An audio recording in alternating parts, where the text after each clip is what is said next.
Con su venia, José Arregui. José Arregui se doctoró en teología en el Instituto Católico de París, presentando como tesis una lectura crítica del pensamiento de Hans Urs von Balthasar sobre la relación del cristianismo con las demás religiones. Ha sido profesor de teología en el Seminario Diocesano de Pamplona y en las facultades de teología de Vitoria y de Deusto. Fundó y dirigió Hemen, Erlijio Gogoetarako Aldizkaria, revista de pensamiento religioso en euskera, en la que regularmente escribe. Es creador y coordinador de la colección Erlijioen Jakinduria, de grandes textos fundacionales de la universidad, de las diversas religiones en euskera. Publica sus reflexiones en diversos periódicos y en portales de internet.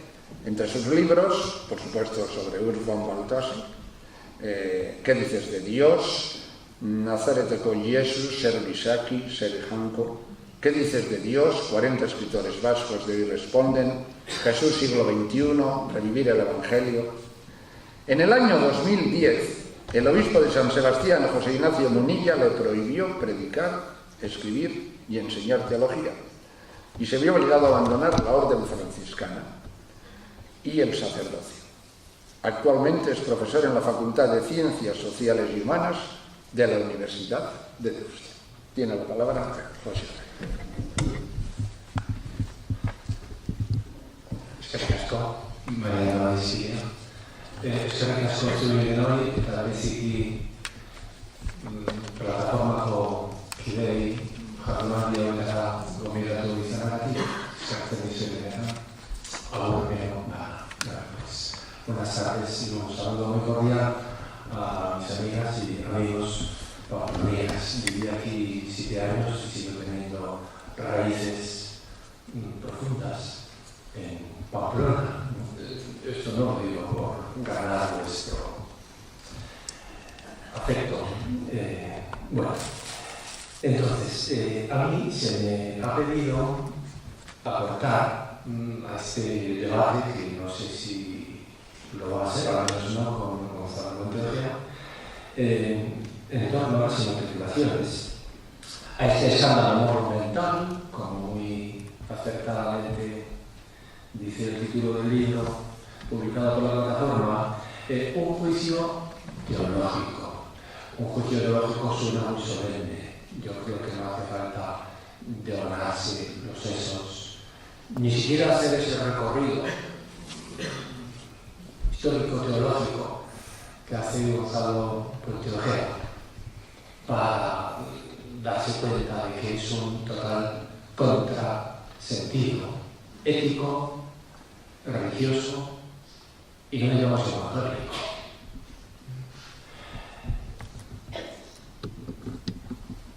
Bueno, de todos modos, yo trataré de dar este juicio de la manera más simple posible y para ello simplemente dejaré hablar lo más directamente y claramente posible al propio Evangelio, a Jesús de Nazaret.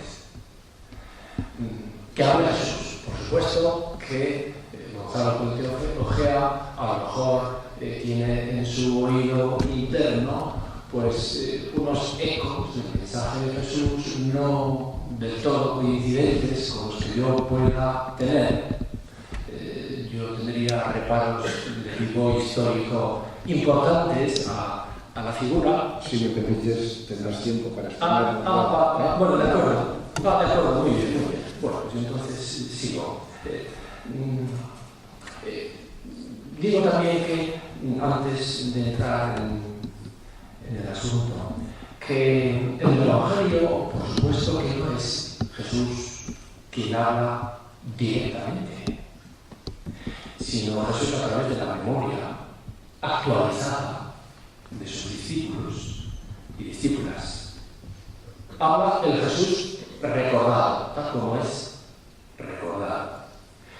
Pero cuando vemos en el Evangelio el eco, el recuerdo de los dichos de Jesús, a la vez no podemos dejar de sentir el calor de una presencia, la de Jesús, como el calor que sintieron aquellos discípulos, o tal vez discípula y discípulo de Emaús, cuya historia acabamos de leer los cristianos en este tiempo pascual.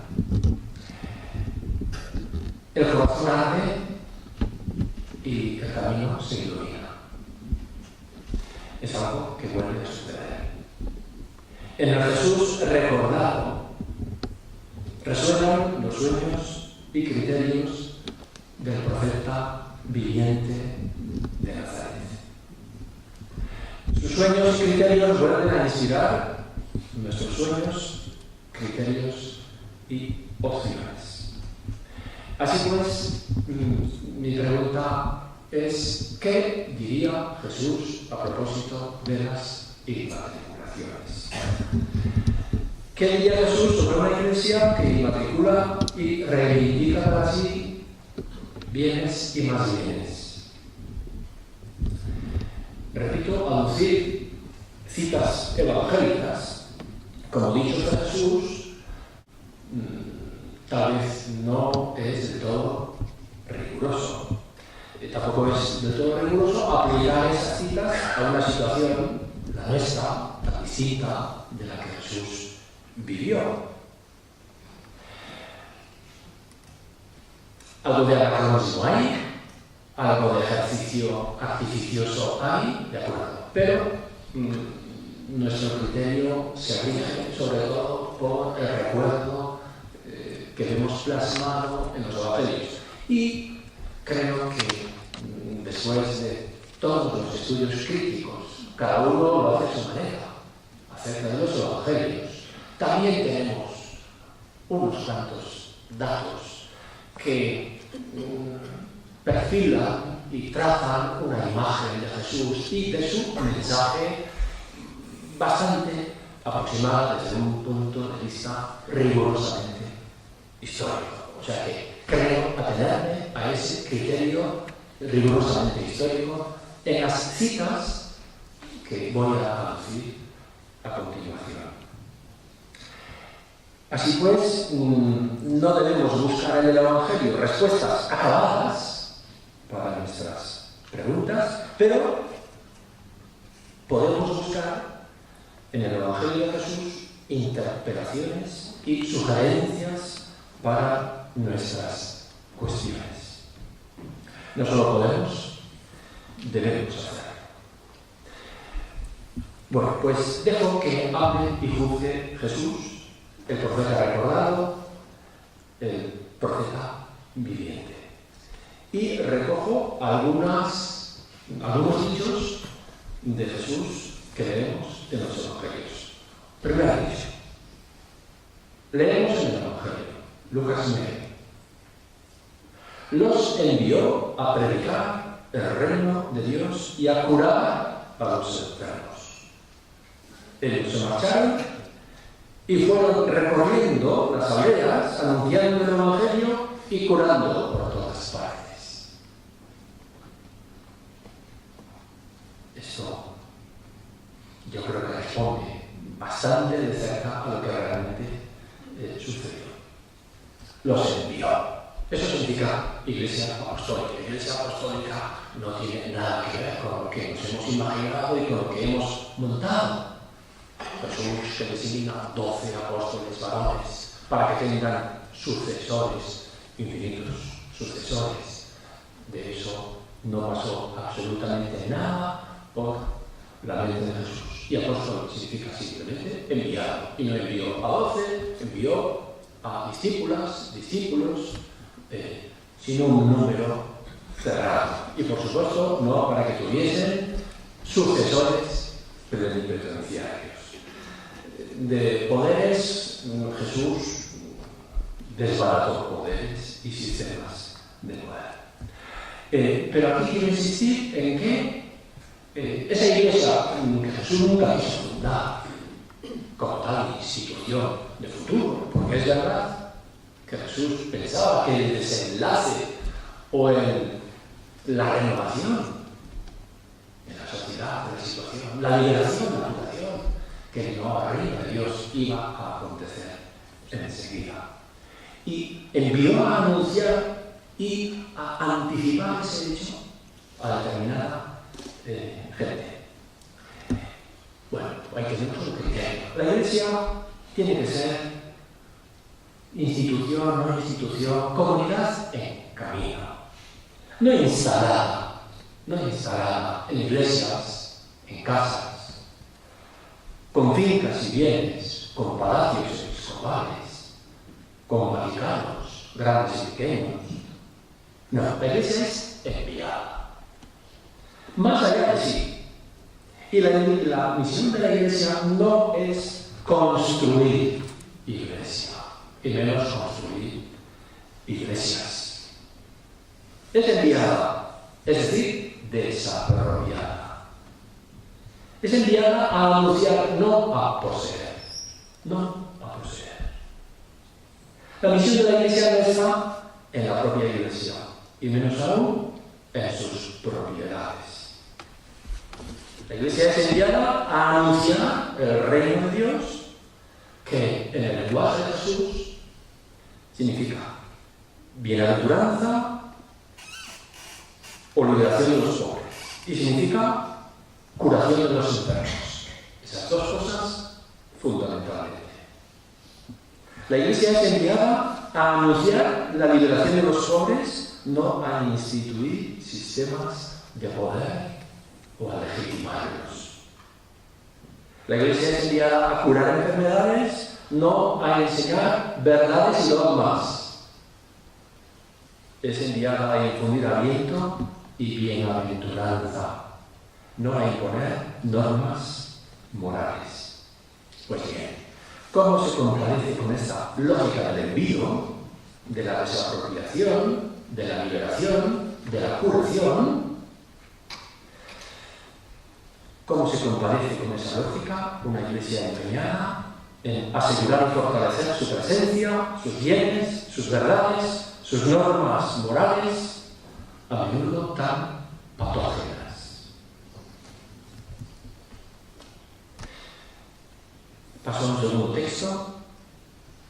Dice Jesús también en el Evangelio: gratis lo recibisteis, dadlo gratis. Mateo 10. Sencillo y rotundo. Pues bien, ¿qué es esta iglesia que no solo cobra sus servicios religiosos, bautizos, bodas, funerales, hasta la misa, sino que además reivindica la propiedad de los bienes que la sociedad ha puesto en sus manos? Gratis. Lo recibisteis, dadlo gratis. Dice también Jesús, en el mismo discurso del envío de Mateo 10, no llevéis oro, ni plata, ni dinero en el bolsillo, ni zurrón para el camino, ni dos túnicas, ni sandalias, ni callado.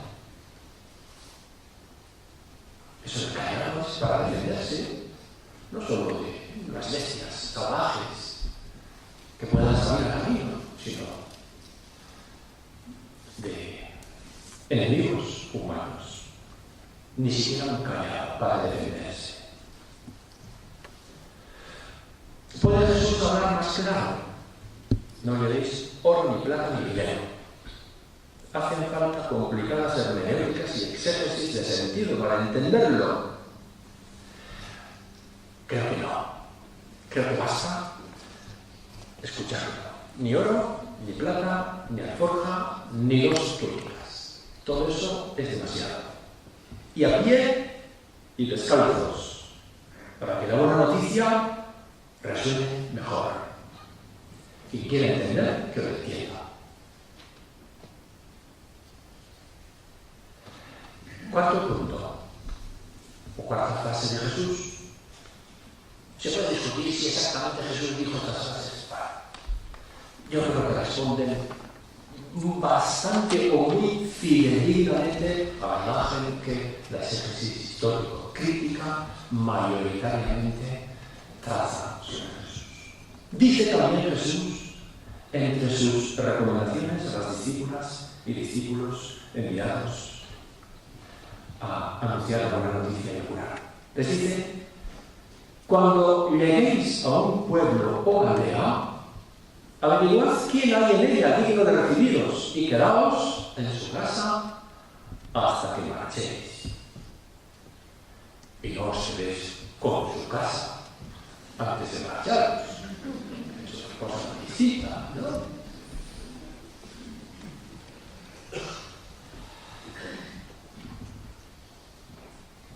Jesús fundó un movimiento carismático e itinerante que vivía de la hospitalidad de la gente.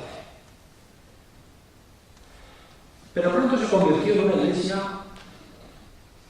establecida en la sociedad imperial romana y olvidó el carisma, abandonó la itinerancia, desconfió de la hospitalidad, se aseguró sus propios recursos. Pero ¿de quién eran esos propios recursos? Entre comillas, propios. Eran de las personas que la habían acogido. Eran al fin y al cabo de la gente o de la sociedad en general. Y la Iglesia no solo olvidó que se venía a la hospitalidad de la gente, sino que se apropió así las casas que la gente más hospitalaria le ofreció. La codicia más vulgar reemplazó al espíritu de hospitalidad. Y en esas estamos aún. Aduzco otro dicho de Jesús. Quinto. Jesús dice en el Evangelio: las zorras tienen madrigueras y los pájaros del cielo nidos, pero el Hijo del Hombre no tiene dónde reclinar la cabeza. Ved si la Iglesia lo tiene. Discuten los exégetas sobre el significado de la expresión Hijo del Hombre, en este dicho en concreto y en otros muchos. ¿Se refiere a Jesús a sí mismo o se refiere al ser humano en general, como es muy probable?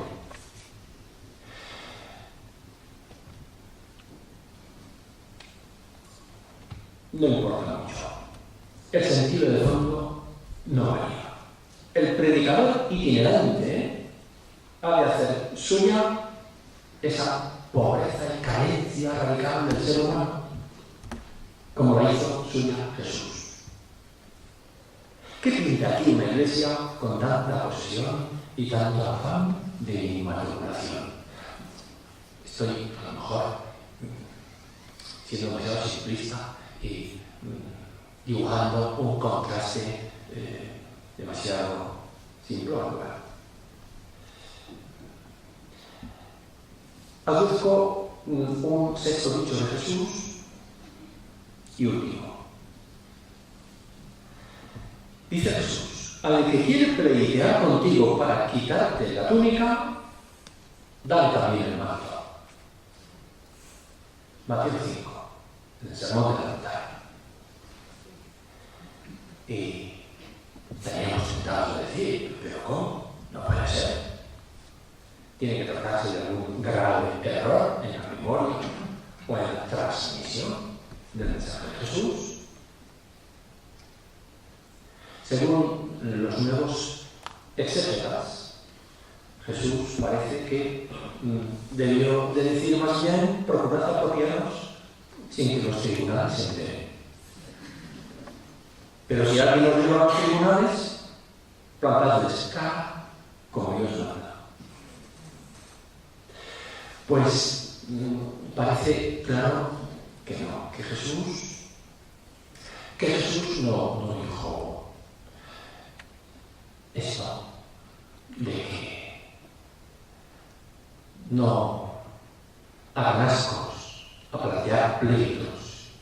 Si pueden evitar los que los eviten, pero quedándose con los bienes. Y si la sociedad les lleva a pleitos, pues que los ganen, que procuren ganarlos. No. Jesús no eludió conflictos, pero yo creo que se puede decir con rigor que Jesús no quiso que sus discípulas y discípulos entrasen en pleitos para defender sus propios intereses.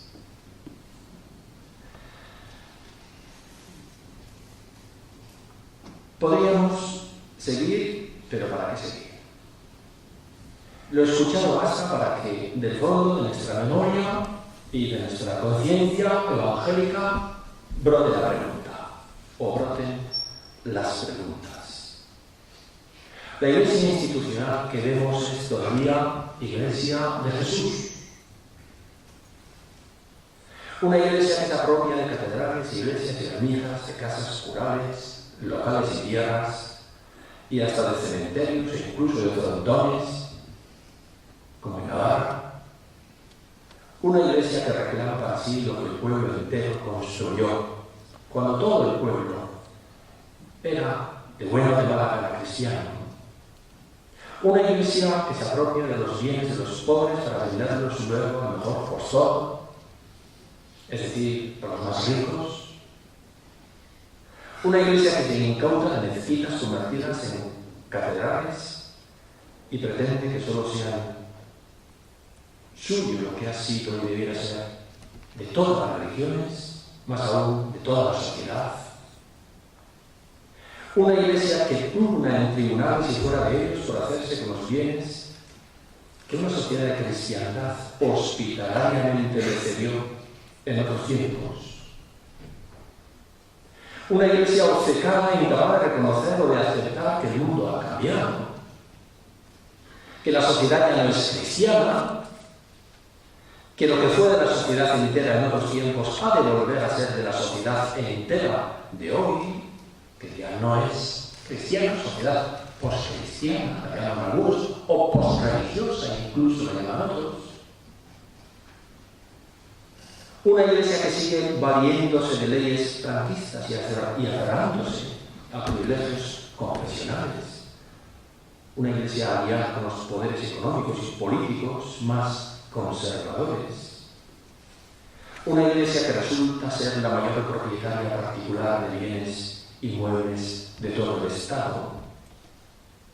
Esta iglesia que vemos es todavía la iglesia de Jesús, el profeta marginado e itinerante, carismático y revolucionario, el profeta de Galileo que vivió sin casa propia, que se enfrentó al templo, que murió en una cruz como un malhechor.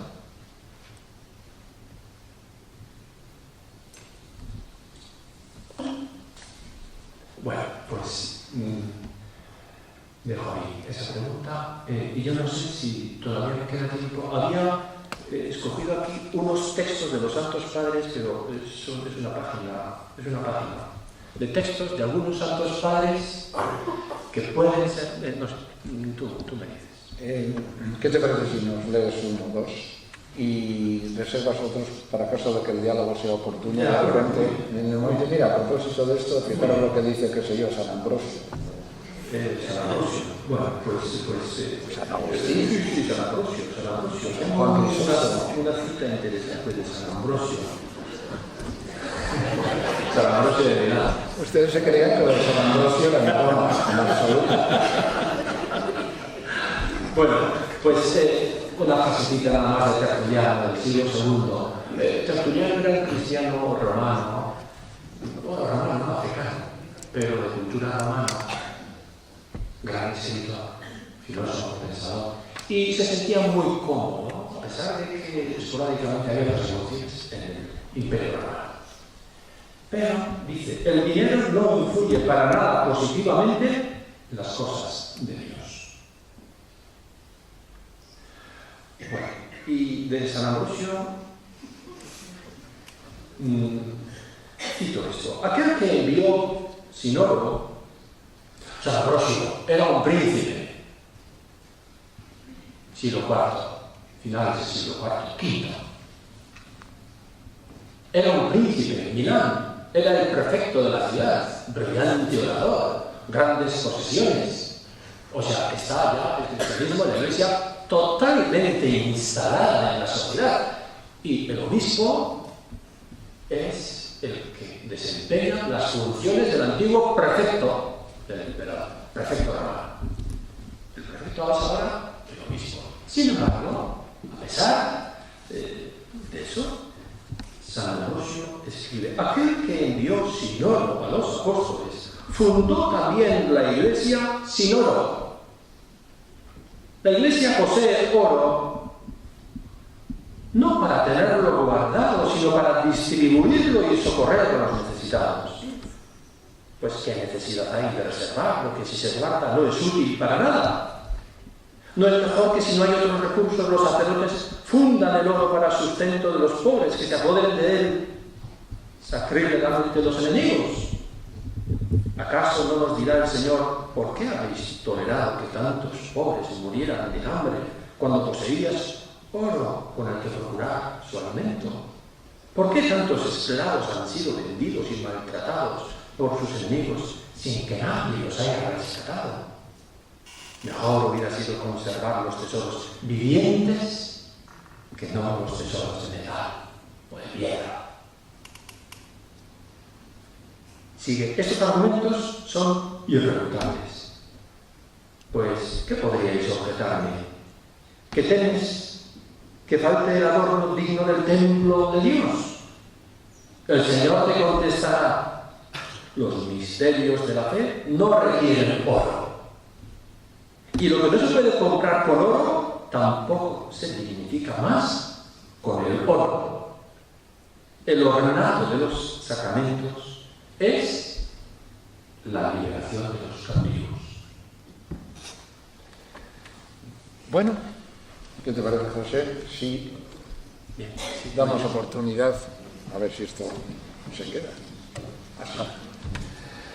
Bueno, han oído ustedes dos ponencias desde perspectivas muy distintas, una la leída de Puente Ojea y otra la pronunciada por José Arregui.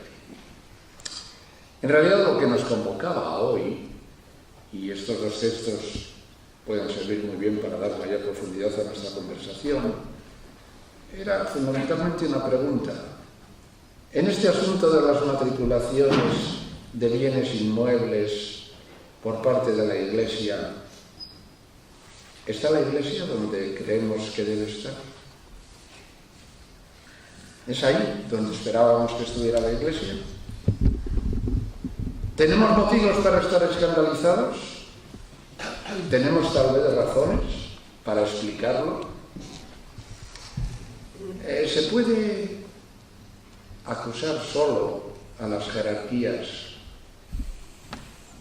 ¿Tienen tal vez alguna responsabilidad también los cristianos de base por su descuido en la financiación de la Iglesia? Que es que en cierta manera hemos aceptado que la financie el Estado con los impuestos de todos, sin realmente preocuparnos nosotros de aportar a la Iglesia lo que necesita para poder hacer sus servicios sin depender de un Estado que le dé nuestro dinero. Bueno, hay un montón de preguntas. Y tienen ustedes la opinión o la oportunidad ahora de, ya que no podemos tener el debate previsto entre Puente Ojea y José Arregui, de dar su opinión o de hacer preguntas. Y ¿hay alguna pregunta ya? Porque si no, yo tengo una primera Bueno, pues vamos a empezar con usted, porque ustedes son los primeros, pero queda pendiente, quiero hacer que me diga algo en torno a lo expresado por Puente, pero cuando falle la pregunta. A ver. Bien, mi pregunta es para mí una duda. Han sido unos textos evangélicos que suponen el Señor de los Sinónimos. Y en este sentido, habría que aceptar también como válidos pues, la totalidad de los evangelios sinópticos. Esto significa que hay que aceptar la Virginidad de María, la taumaturgia, toda la cuestión de pues esto, andar encima de las aguas, para de la propia resurrección. Es decir, o es que, ¿con qué motivo se puede hacer una selección y decir esto sí que es de Jesús y esto no es? Pero ahora esto cambia el sentido total de todo el tema. Y por supuesto, aquí estaría la controversia con el señor Gonzalo de Ojeda, porque el planteamiento de Ojeda, al parecer, y hoy en día muchos escritos sobre el tema, parece ser que los sinópticos, todos ellos, están redactados por una misma mano. Llega San Pablo con sus escribas o quien sea.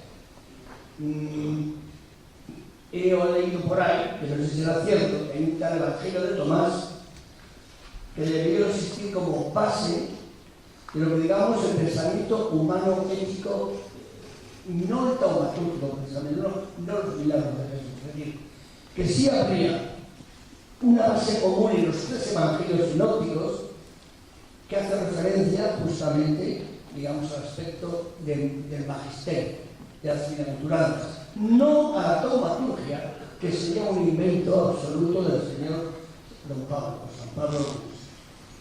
Bien, no sé si me explico.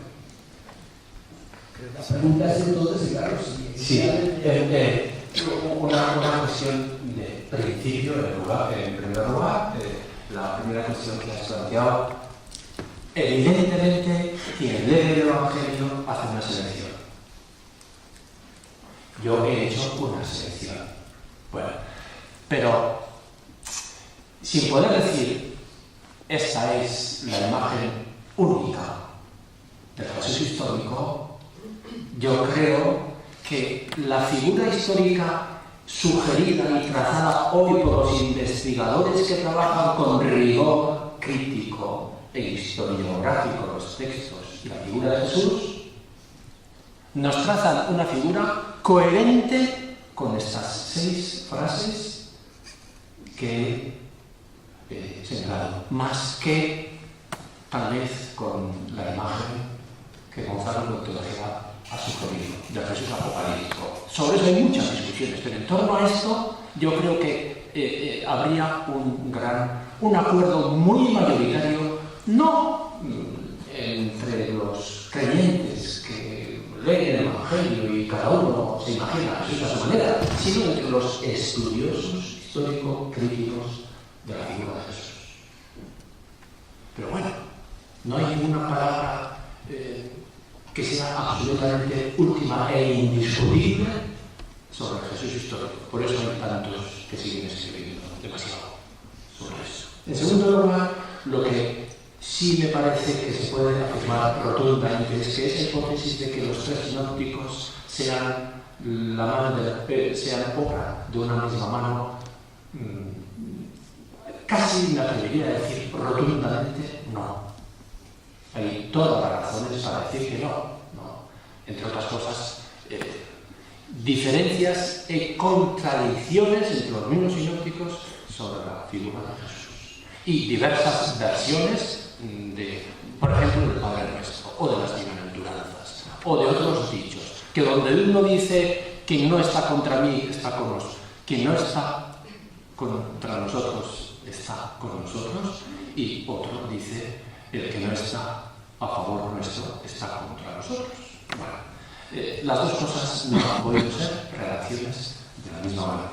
Que tengan como base el Evangelio de Tomás, seguro que no, porque los sinópticos son todos ellos anteriores al año 90, Marcos es del año 70, dicen los estudiosos. mientras que el Evangelio de Tomás es del siglo II, lo cual no quiere decir que el Evangelio de Tomás, que son 114 dichos, solo dichos de Jesús, no narra ningún hecho de Jesús.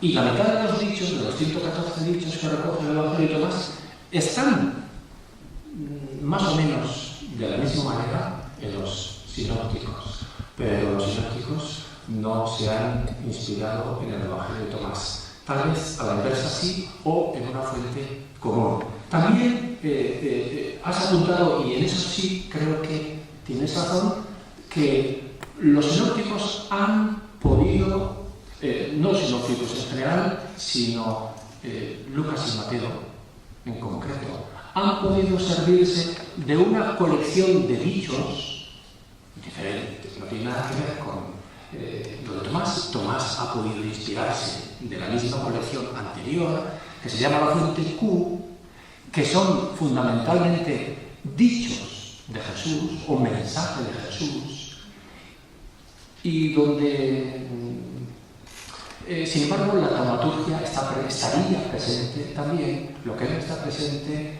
es, por ejemplo, la resurrección de Jesús y todo el mensaje sobre el valor salvífico de la muerte.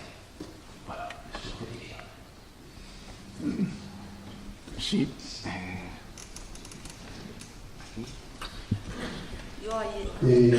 Aunque nos hayamos perdido un poco de la polémica entre el embajador ateo militante y el teólogo, no sé llamar menos oficial, me parece que hay habría una coincidencia en los dos en cómo históricamente la Iglesia fue construyendo cierto poder temporal y lo duro que se le hace perder. Es decir, si pensamos que en 1870 se construirá la unidad italiana y tardarán pues hasta 1920 y tantos, ¿no?, a los pactos de Letrán a reconocer que ya no tienen ese poder temporal, la pregunta sería, ¿cuándo se van a dar cuenta ahora que incluso esos cristianos de base, que a lo mejor pues no están tan activos en decir que no es lo más evangélico este afán de inmatricular, etcétera, etcétera, cuántos años van a tardar en darse cuenta de que están fuera de juego? ¿Qué esperanza tenemos de que sean conscientes de que este proceso que han iniciado, que están continuando, es rechazado hasta por los propios cristianos de base? ¿Cuánto van a tardar? ¿Qué pensamos? Es bastante impredecible. Es posible que ya se hayan dado cuenta, pero que no quieran reconocerlo. Y si ese es el caso, tardarán mucho en reconocerlo, o no lo reconocerán nunca.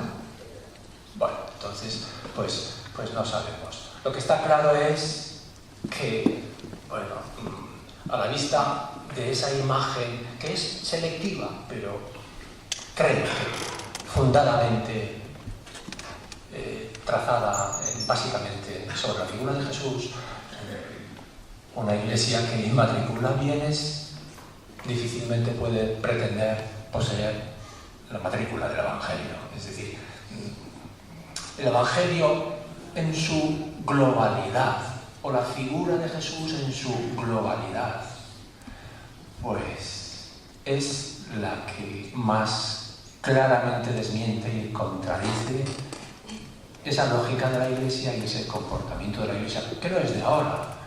O sea, eso viene desde, por lo menos, la conversión de Constantino y la implantación o la institución o el establecimiento del cristianismo o de la Iglesia como religión hegemónica, primero tolerada y después imperada, impuesta, hegemónica, exclusiva, excluyente. Eso está claro. ¿Lo reconocerán? Pues no sé si lo reconocerán, pero quien tenga oídos para oír, que oiga. Yo no sé decir más. Voy a hablar sin esto porque tengo mucha voz, que sí tengo mucha voz. No, pero hay otros por mucha voz. ¿No oyen? ¿No? Por mucha voz que tengas, si hablas dirigiendo hacia ti, no oyen. ¿Dónde se pone esto? ¿Dónde hay que darle? Es que esto es un cachivoche que no lo entiendo. A ver, ya. Bueno, yo que soy mucho más del pueblo llano y no tengo todas estas palabrerías de la gente que pregunta y tal, pero me estaba acordando que ayer a estas horas le estaba contando a mi nieto de 4 años un libro que se llama El monstruo peludo. Y entonces ahora, mientras estaba en eso, se me dio un poco la cabeza para allá y digo, ¿cómo le contaría yo el cuento chino este a mi nieto? Y se me ha hecho tan difícil porque ayer tenía que adaptar cosas del cuento pues a palabras que me entendiese, ¿no? El cuento era básicamente lo que era, pero... Y entonces digo, pero este cuento chino, para los que no creemos, desde luego, es que no sé ni cómo estamos aquí perdiendo el tiempo hablando de esto. Porque es que se me ocurrió que puede ser Alibaba y los 40 ladrones, lo que le podría contar, así como referencia. Y no, pues quería decir esa asociación. No se acabará nunca el moderno, acabará cuando dejemos de meterles cosas a los... Yo, por ejemplo, a mis hijas ya les he dejado de meter y mis hijas están haciendo con sus hijos, entonces sí que no tendrán nada que hacer. ¿Cuándo se acabará? Ya que vayamos haciendo todos un poco eso. Esto es un cuento chino, que no hay quien lo crea, luego va eso. El más allá, cuando te mueras, el cielo eterno y todo. El miedo, estará el miedo y que se siga ahí. Y yo creo que se acabará el día que... Se va acabando, ya sé que se va acabando. Que va a cada vez menos gente, creyente, y cada vez hay más cosas de estas. No sé cómo le contar este cuento a mi nieto. Cuando dices cuento chino, ¿a qué te refieres? Este cuento de la religión, de la fe. Ah, de la religión. La religión, la fe, la iglesia, es que ya lo digo yo, pero está muy bien, me encanta porque me encanta veros a vosotros y las preguntas que hacen esto y eso. Pero realmente es que si está el cuento chino esto, que es que estaba un poco así, pues eso, pensando en el monstruo peludo, en mi nieto y en cómo contar algún día este otro cuento. Ya deja de ignorar. Por eso digo que es sacerdote y él cree en el cuento chino. Ah, ¿quién es sacerdote? Yo no. El del medio, el del medio. No, no es sacerdote. Sí, sí. No. O ex, bueno, pero Pues vamos. yo también soy ex católica. Yo soy ex católica. Yo, apóstata. Entonces le puedo decir eso. No sé si vamos el debate que puede tener la ley entre ustedes dos de la segunda fila. Pero cada uno puede tener la palabra cuando quiera. Allí atrás hay... No, le digo al señor que tiene el micrófono, hacia atrás. De acuerdo. Bien, con todo respeto, por supuesto, cada una puede pensar y expresarse sobre la Iglesia y sobre la religión y sobre el Evangelio y sobre Jesús, en los términos, no. Y además, eso nos viene bien a todos. Yo, que dejé de creer cuentos chinos hace mucho tiempo y por eso, entre otras cosas, abandoné el sacerdocio y la orden. Sin embargo, me resisto. No creo que es una resistencia. Yo no creo en ningún dogma tal como seguramente tú te imaginas que yo me creo. Yo me sigo sintiendo seguidor de Jesús, pero los dogmas cristológicos yo dejé de creerlos de la manera tradicional cuando era aquí profesor de Cristología y Mariología. Empecé en el año 87 y por eso me quitaron. Quiero decir, y como yo, hay muchos, no sé qué porcentajes, que son seguidores de Jesús y prescinden de eso que entiendo que quieres decir al decir cuento chino. Yo no me creo casi nada de la institución eclesial. Creo que es un sistema de poder y funciona como tal en buena parte. Creo que en el recuerdo de Jesús hay también contradicciones. En la tradición que se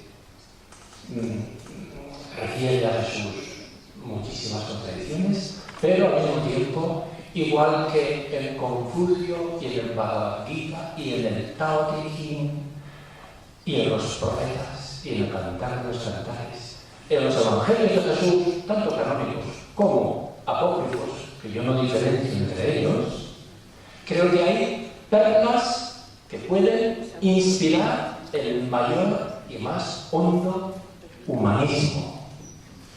Yo leo el Tao Te Ching y los Upanishads, y a Confucio, y los 4 libros, y a Mencio, y me parece que están muy de acuerdo con lo que los humanistas, religiosos o no, no importa,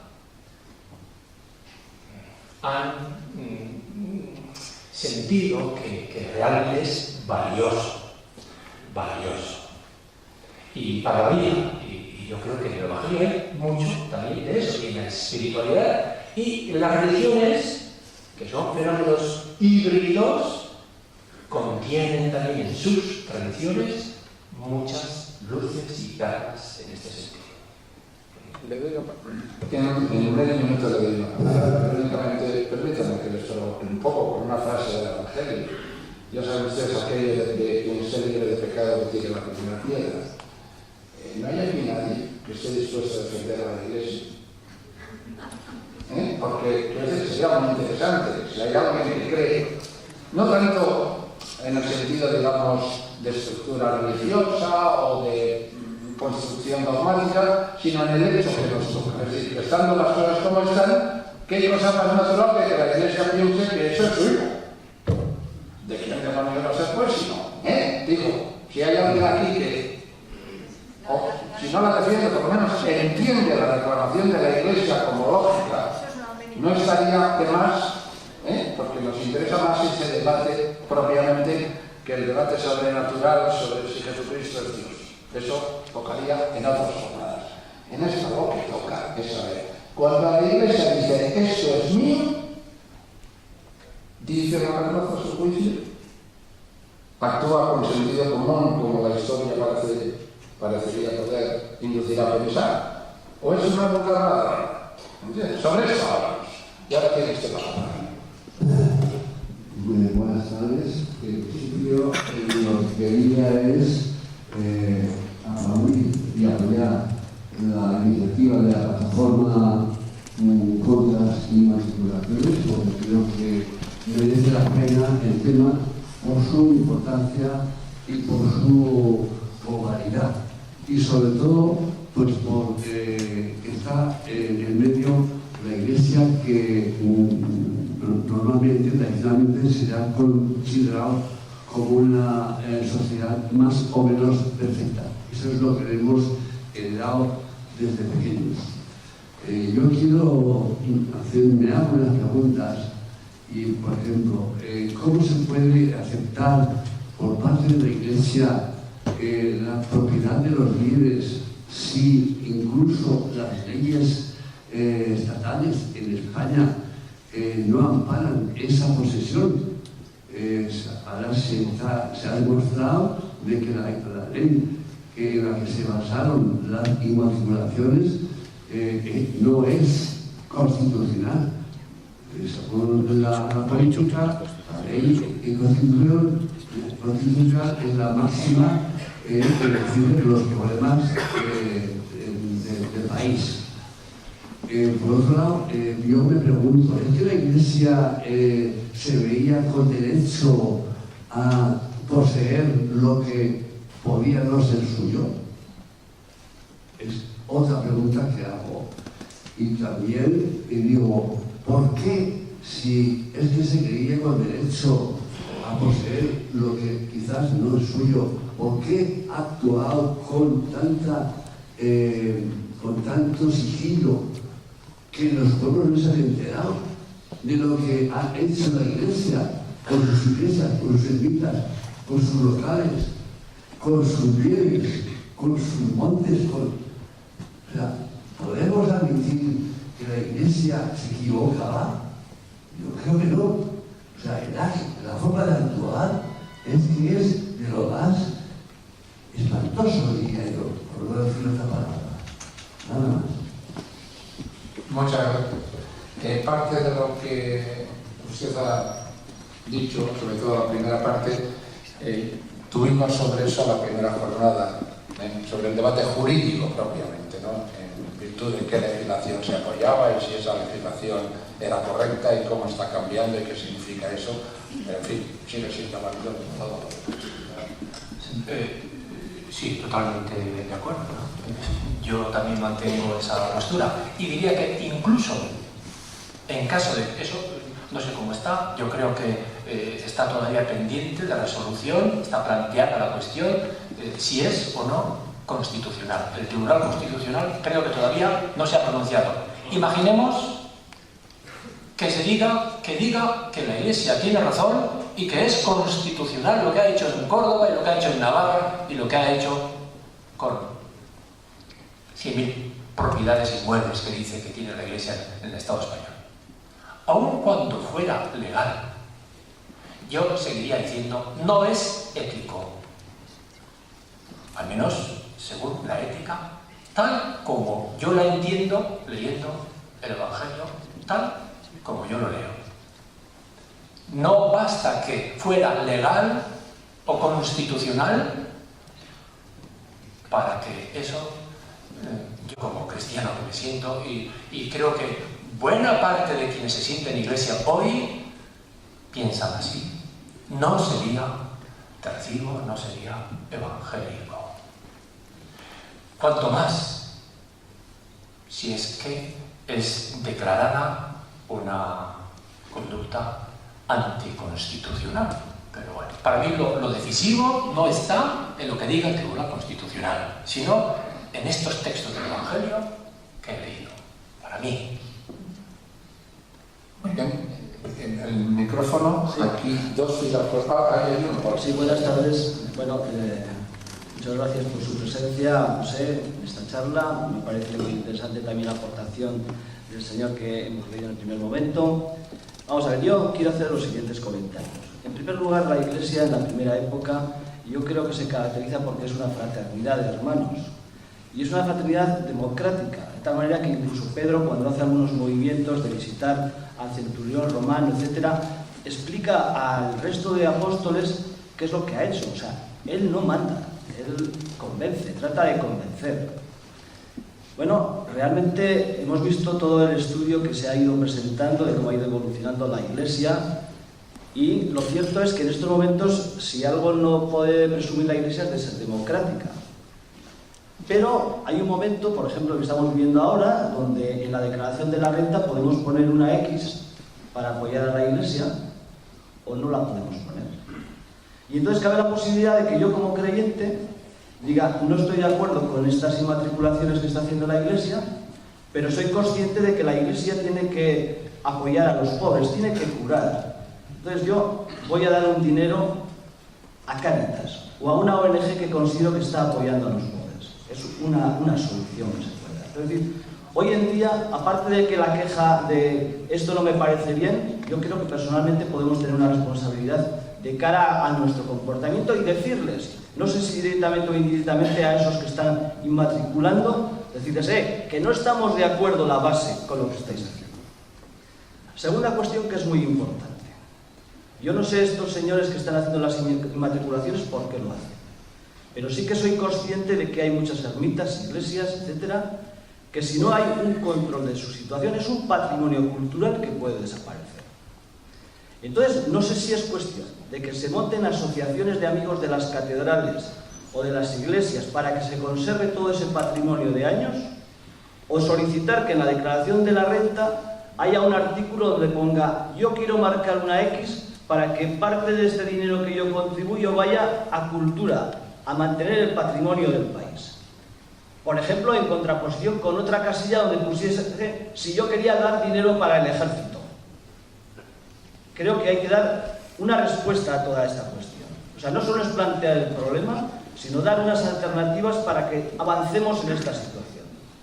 Creo que lo que están haciendo no es moral, pero creo que hay que avanzar un poco más y dar soluciones a ese problema, por ejemplo, que planteo, que es atender a los que no viven bien en estos momentos y a ese patrimonio que se está abandonando, porque no hay un control, no hay una lista de lo que hay en muchas parroquias de Navarra.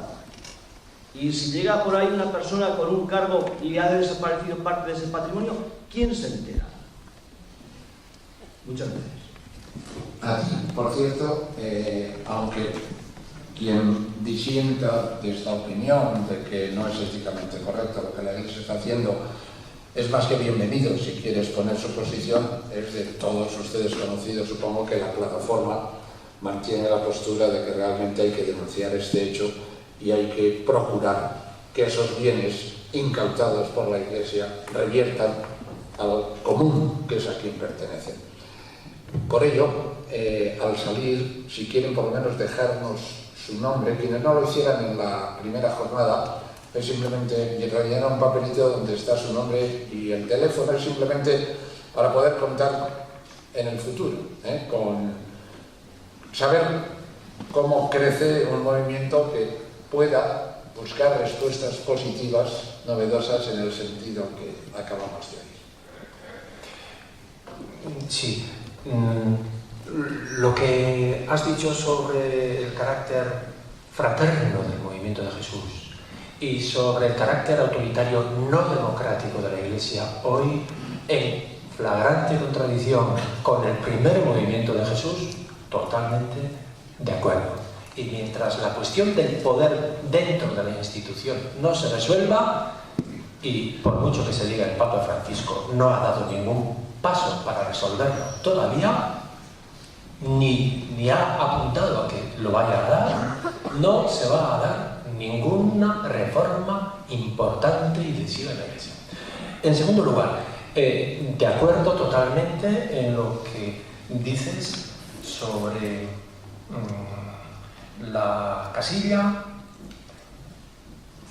pero creo que no solamente es responsabilidad de la Iglesia institucional el servirse de eso que es un privilegio que está fuera del lugar de una sociedad laica, como la que decimos que es la nuestra, una Iglesia que hace uso de esos privilegios que están fuera de lugar y de tiempo, me parece que está obrando muy mal.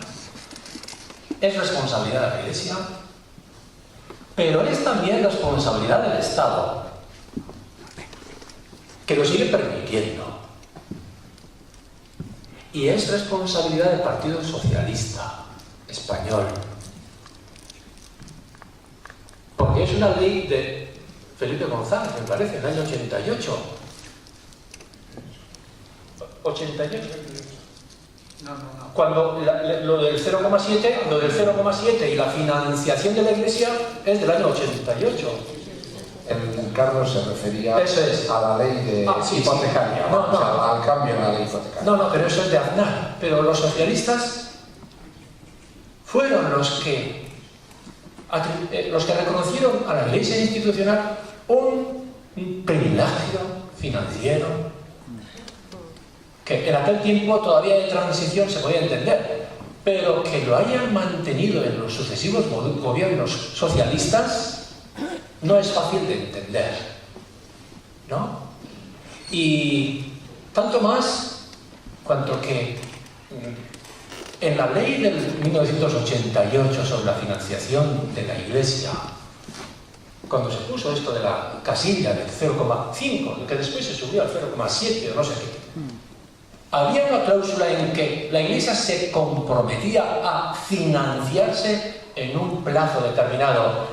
Y eso la Iglesia no lo ha hecho, pero tampoco el Estado se lo ha reclamado nunca. Y los gobiernos socialistas no se lo han reclamado. Es decir, los gobiernos socialistas han admitido, han consentido esta anomalía y estos privilegios que estamos reprochando con razón a la Iglesia institucional. Y después diría que no solamente es responsabilidad, primera responsabilidad de la Iglesia institucional, pura contradicción con el Evangelio y con la ética, ¿de acuerdo? Segunda responsabilidad del Estado y en concreto de los gobiernos socialistas. No hablo de los gobiernos populares porque, bueno, son intereses comunes los que les mueven a los populares y a los obispos de la Iglesia, eso es cosa conocida. Y yo no voy a pedir a un gobierno popular que derogue. Los socialistas dicen cuando no gobiernan que hay que derogar, y cuando gobiernan no los derogan. ¿No? Eso.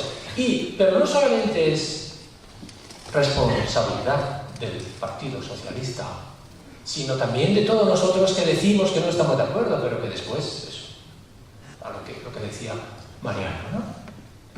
Todos tenemos también nuestra responsabilidad para ser más activos en que la Iglesia sea privada de esos privilegios, ¿no? No, primero ha pedido la palabra. Después atrás y luego estás. Yo, como un cristiano de a pie, la verdad que a veces siento vergüenza.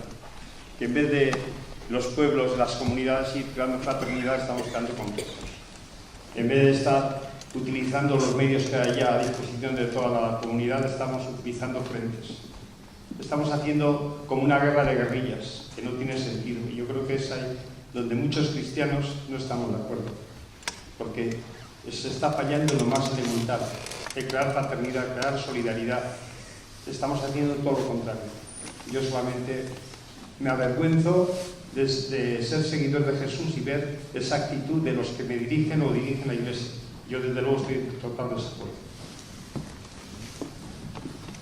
Sí, yo creo que es de justicia reconocer que hay, no sé qué porcentaje, lo he dicho antes, de gente que se siente Iglesia, que se siente de alguna forma identificada con parte de la tradición evangélica a lo largo de la historia del cristianismo, aunque las formas del cristianismo, estoy de acuerdo, la institución eclesial tradicional se está desmoronando y además debe desmoronarse. Se desmoronará, ¿no? Lo quiera o no lo quiera.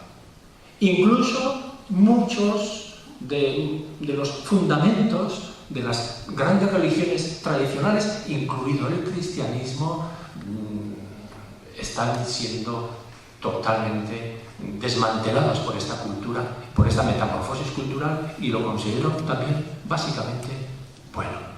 Pero hay que reconocer que a ello están contribuyendo activamente buena parte de gente cristiana que se siente Iglesia. No solamente los que militan activamente en comunidades llamadas de base, no, gente sencilla que no está en ninguna comunidad, en ningún rollo, pero que sin embargo, mi madre si viviese estaría en contra de estas inmatriculaciones, estoy seguro, ¿no?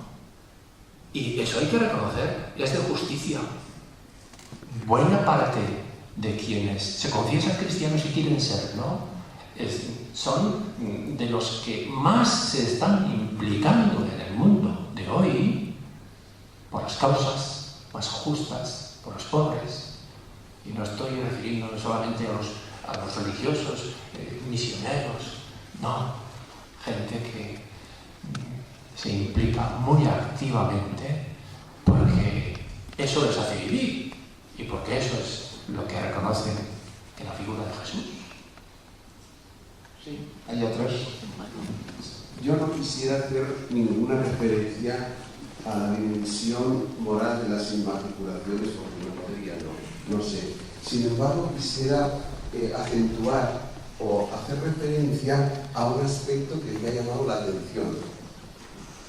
Toda ideología, todo carisma, toda poesía, toda escatología, todo mesianismo, cuando se vive en la historia, en cierta manera se institucionaliza y entonces adquiere una dimensión social, legal, económica, etc.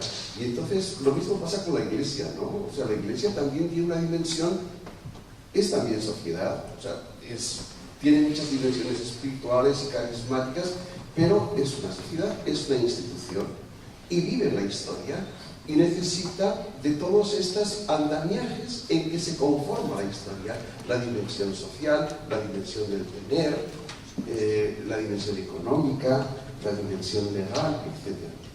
Haciendo referencia a los textos evangélicos que usted ha traído a colación, pues nos presenta una imagen muy ideológica, idealista, utópica de la Iglesia, pero la Iglesia pasa como con el hombre, que el hombre es un espíritu encarnado.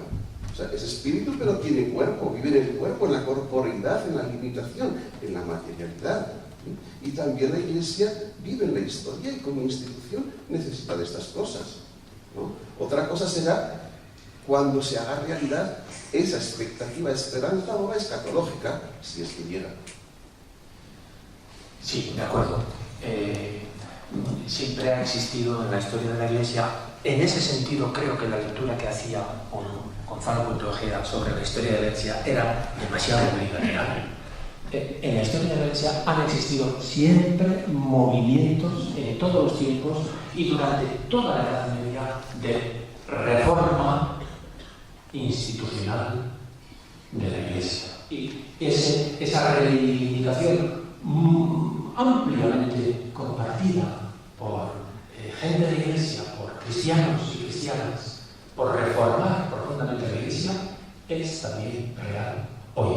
Y creo que no se puede justificar cualquier cosa en nombre de que, bueno, pues el carisma así en abstracto no se puede vivir, el ideal hay que traerlo a la historia y hay que encarnarse. Hay muchas formas de encarnarse. Jesús también encarnó el ideal.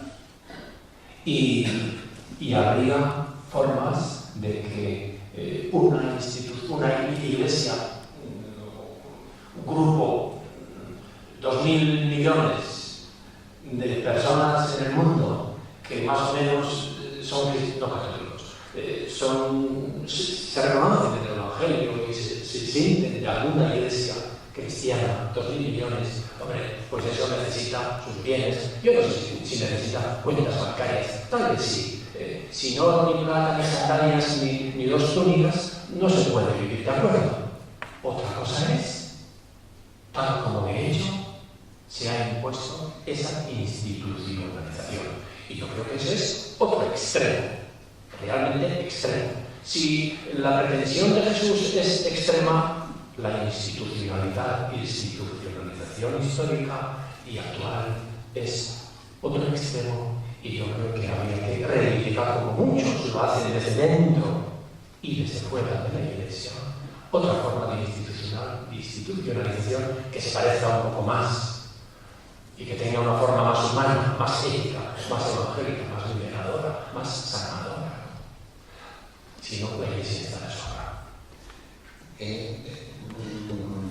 Fruto de las circunstancias, he perdido un poco la pista de si hay voces pedidas. Normalmente queremos terminar como hacia las 9:15, es una 9:05, por eso me gustaría saber, antes de dar la palabra a esta señora, si hay palabras pedidas para calcular un poco. Hay una ayuda y esto. Muy bien, pues aquí. Bueno, diría varias cosas, a ver si ordeno un poquito. Primero, antes Mariano nos ha planteado... Sí, pero estamos cerca de... antes Mariano nos ha planteado si la sociedad tendríamos alguna responsabilidad en esto, o solo es responsabilidad de los que han venido a darnos una patada en la puerta y a quitarnos lo que tenemos, porque a estas alturas yo creo que la gente es bastante conocedora de quién ha construido, pagado, mantenido, levantado paredes, pagado la factura de las campanas, utilizado como su casa del pueblo. Yo creo que la sociedad ya se sabe bastante, porque hemos vivido esa relación con la Iglesia personalmente y la sabemos cómo ha sido.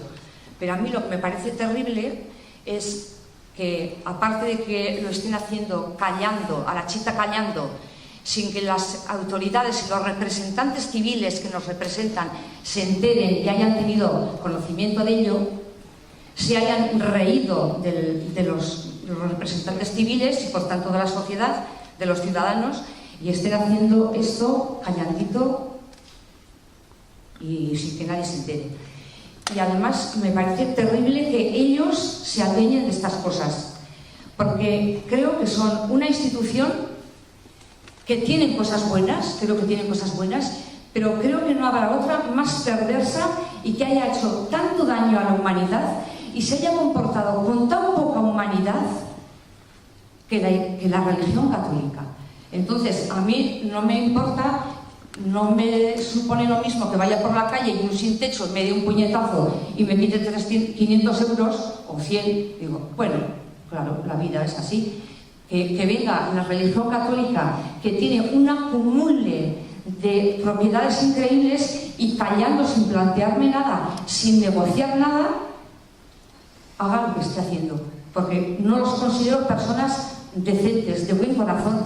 siempre se han pegado a la gente que tiene poder, a los que han pisado a los pobres, han sido unos caciques, y esos no quiero que se lleven nada, lo que han sudado nuestros antepasados, levantando paredes, llevando dinero a la iglesia cuando no compraban un lápiz que necesitaban para aprender a leer y a escribir, y que esos ahora se lleven las posesiones del pueblo. ¿Para qué está la sociedad civil, los ayuntamientos, los bienes comunes?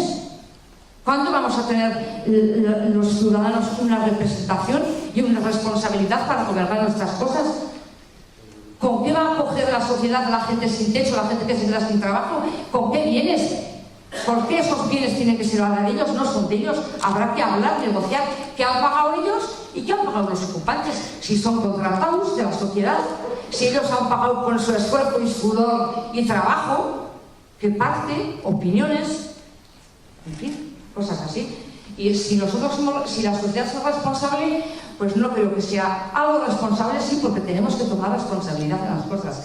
Pero responsabilizarnos de todo, pues tampoco, porque yo desde luego no me siento representada ni he votado a obispos, papa, clérigos, toda esa jerarquía de ese estilo que están ahí, no he votado a nadie, entonces no me siento representada con ellos para que inscriban a su nombre, no.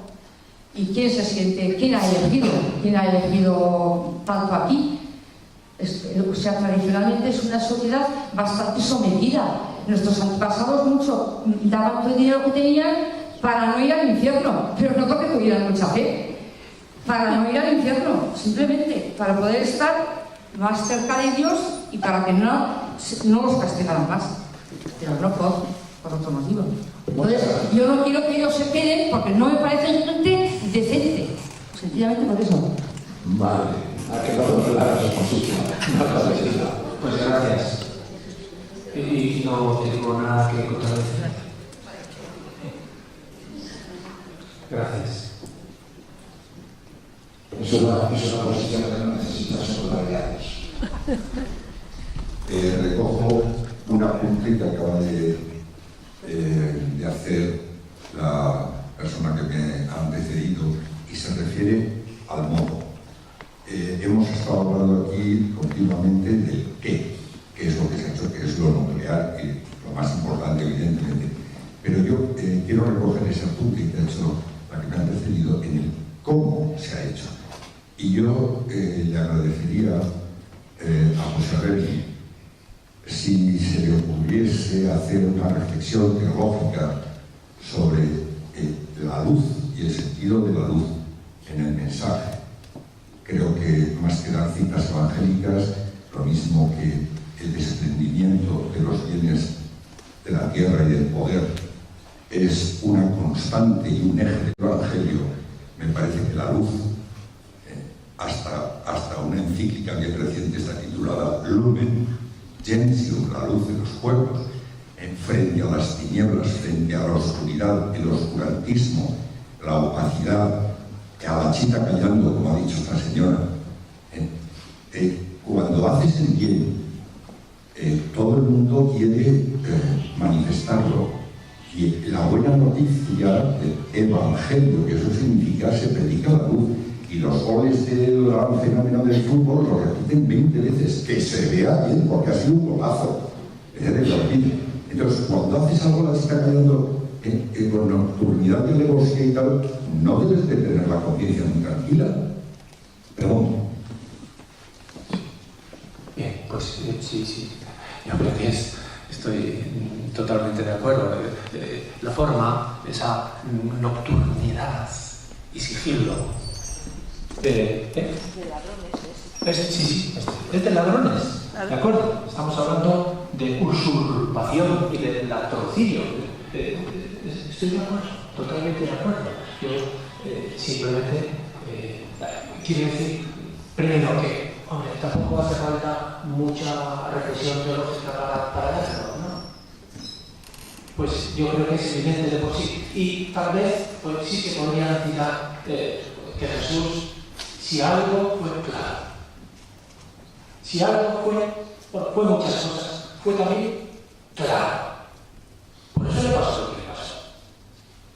Y llamó a ser claros. Por muchas elecciones y lectura selectiva que hagamos, yo creo que eso también resalta que la figura histórica de Jesús llamó a ser claros. Cuando sea sí, decid sí. Cuando sea no, decid no. Pero a la cara, claramente. Y dijo, la luz no se entiende para ponerla debajo del mí. No. Sino para ponerla encima. Pues, sed así. Sed luz. La última intervención de la tarde. La agradeceré, pero le da si es posible. Sí, antes he hablado del poder, el poder del Estado y el poder ambiguo de la Iglesia que estaba por encima, eso son las palabras de Ojeda. Entonces, yo quiero hacer un poco referencia al distinto tratamiento que ha tenido pues en los pueblitos como el mío, un pueblito pequeño de 50 habitantes, en la que estaba pues, la escuela, la iglesia y la parroquia, la casa parroquial. Pues claro, observamos que en la escuela, cuando desaparece el maestro, a pesar de que ha habido pues la inversión del pueblo, igual que en la casa parroquial, igual que en la iglesia. Por cierto, la iglesia se hizo en 1941. Entonces hay un documento en el que consta el 100% de la inversión pues hecha por el concejo con toda la... Igual que en la casa parroquial, igual que en la escuela. La escuela, cuando se fue el maestro, lógicamente, pues desapareció y nadie dudó en que aquello era del concejo. Nadie lo pensó. Se fue el cura y ¿qué pasó? Pues que, bueno, pues oye, pues el que fue ahí de vez en cuando a la misa o el que fuese, del obispado, pues alquilaron la casa y es lo que habéis hablado de la desidia de la gente que no hizo nada y bueno, pues la casa se alquiló y bueno, y aquí no pasó nada. Entonces, el distinto tratamiento que ha tenido la misma inversión y la Iglesia, bueno, pues yo ahí no entro porque al final no deja de ser pues unos recursos que tiene el pueblo que podía tener porque la escuela pues la ha rentabilizado, sin embargo pues la casa parroquial podía haber hecho lo mismo. Quería hacer esto porque yo creo que habéis hablado de desidia, habéis hablado del poder del Estado y del poder omnívodo o de esto de la Iglesia, ¿no? Por eso esta reflexión. Gracias.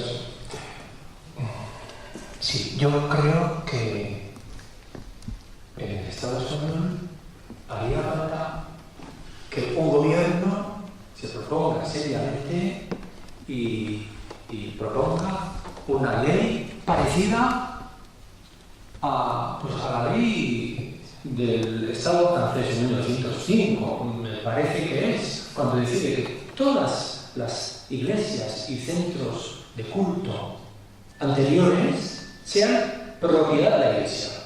O sea, esa secularización o, ¿cómo se llama? Cuando le privaron a la Iglesia de los... desamortización de bienes inmuebles se impone en el Estado español, ¿no? Hace falta voluntad. Lo cual, y una forma de imponerlo sería, pues, que si quiere seguir manteniendo la propiedad, que cargue con todas las consecuencias y con todo el IBI, por ejemplo, ¿no? Lo cual yo tampoco quiero... Hombre, la Catedral de Pamplona, pongamos, la propiedad que sea civil, eso me parece que es impepinable. Pero que los centros de culto que están en uso, al igual que los locales de un sindicato, pues sigan siendo útiles, puedan seguir siendo utilizados, y si quieres exentos de IVA o de IBI, bueno, pues no me parecería del todo descabellado, pero la propiedad, ¿no? Y se da además el hecho de que en Francia las iglesias están abiertas porque son propiedad del Estado. Y aquí son propiedad de la Iglesia y están cerradas porque tienen miedo de que... Otra cosa es que hay que procurar también unas medidas para garantizar la salvaguarda del patrimonio cultural artístico. Bueno, eso es una cosa seria, pero desde luego, siendo propietaria de la Iglesia, no es la mejor manera para garantizar esa salvaguarda. Bien, pues así. Sí, yo quiero comentar una cuestión que me pasó el año pasado a mí. Estuve en Cáceres y fui a la catedral. Entonces, en la puerta había una persona que no dejaba entrar si no pagabas el billete, ¿no? El pique, y de esa forma entrabas. Y yo le dije que le iba a rezar. Esto era a las 11 de la mañana o así. Ah, pues entonces, si vienes a rezar, tienes que venir a partir de las 5 de la tarde. Total, que empecé y a las 5 de la tarde volví. Y entonces, o sea, ¿usted es el que viene a rezar? Pues sí, yo vengo a rezar. Me cogió del brazo, me metió dentro, y entonces estaba la catedral abierta, pero había una capilla que estaba con unos plásticos negros de arriba abajo, y allá había 4 o 5 personas mayores, y allá me metió para rezar. O sea que cuando... Mejor en el parque. Exactamente. Una cosa que se vio ahora, un banco de esta gente. Lo que están haciendo por sacar la pena, ¿no? Bien, muchas gracias. Bien, les decimos que hoy era la segunda de las jornadas y queda la tercera. En la tercera, ¿de qué vamos a hablar? Pues fundamentalmente de qué podemos saber de verdad de a quién, demonios, pertenecen estos bienes de los que estamos discutiendo. ¿Qué nos dice la historia y la historia del arte sobre los dueños, los paganos, los realmente propietarios de estos bienes que ahora se atribuye a la Iglesia? ¿Sabemos cosas ciertas o simplemente las suponemos? Nos contamos historias sobre el trabajo del pueblo, lo común, etc. O en realidad las cosas no están tan claras. Esta conferencia del último día iba a ser la primera, porque era un poco la base factual de la cual era lógico partir. Una vez que sabemos realmente, o que más o menos llegamos a lo que se sabe, de hecho, que hemos construido a partir de ello, tanto en lo jurídico, permitiendo mecanismos para que eso cambie de dueño, como la valoración ético-moral que le damos a la actitud de la Iglesia. Pero con un problema de incompatibilidad de fechas, tuvimos que pasarlo al último día. Así pues, el próximo viernes, a las 7:15, con un profesor de Historia de la Universidad Pública de Navarra y uno de Arte de la Universidad de Zaragoza, les invitamos a que nos acompañen de nuevo. Muchas gracias.